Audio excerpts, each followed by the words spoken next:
बातमी येते नागपूर अपघात प्रकरणासंदर्भातली। बावनकुळेंचे शहजादे स्वतः गाडी चालवत होते असा आरोप संजय राऊतांनी केला आहे। तसंच देवेंद्र फडणवीस गृहमंत्री असेपर्यंत निपक्षपाती चौकशी होणार नाही असा आरोप देखील राऊतांनी केलाय। दरम्यान राऊतांच्या आरोपांना फडणवीस आणि बावनकुळे यांनी प्रत्युत्तर दिलं आहे। लाहोरी बारमधून नशेत धूत होऊन हे लोक गाडी बसले आणि गाडी चालवत गेले। गाड्या ठोकरल्या। स्वतः गाडी चालवत होते महाशय शहजादे युवराज, पण अपघात झाल्यावर ड्रायव्हरला बसवला आणि ड्रायव्हरचं नाव घेतलं।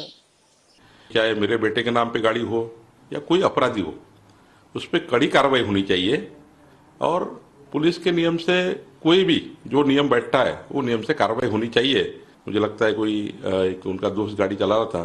देवेंद्र फडणवीस, आप उस पद पर बैठने के लिए लायक नहीं हो।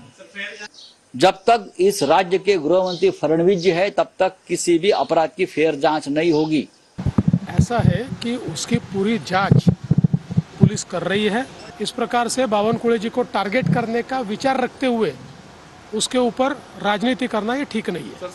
3 लोक गाडीमध्ये होते, त्याच्यामध्ये ड्रायव्हर म्हणून अर्जुन हावरे, त्यानंतर संकेत बावनकुळे आणि रोनित चित्तमर हे 3 त्याच्यामध्ये गाडीमध्ये होते। त्या अनुषंगाने आपण तिघांनाही काल इन्क्वायरीसाठी चौकशीसाठी बोलवलं होतं। त्यांची चौकशी केली आहे। त्याच्यामध्ये जो ड्रायव्हर आहे ड्रायव्हरला त्याच्यामध्ये अटक केलेली होती आणि त्यानंतर त्याला रात्री उशिरा आपण गुन्हा बेलेबल असल्यामुळे पोलिसांकडून बेल देण्यात आलेली आहे। गाड्या ड्रायव्हर साईडच्या बाजूचे सीट आहे, फ्रंट साईडला बसलेलं होतं।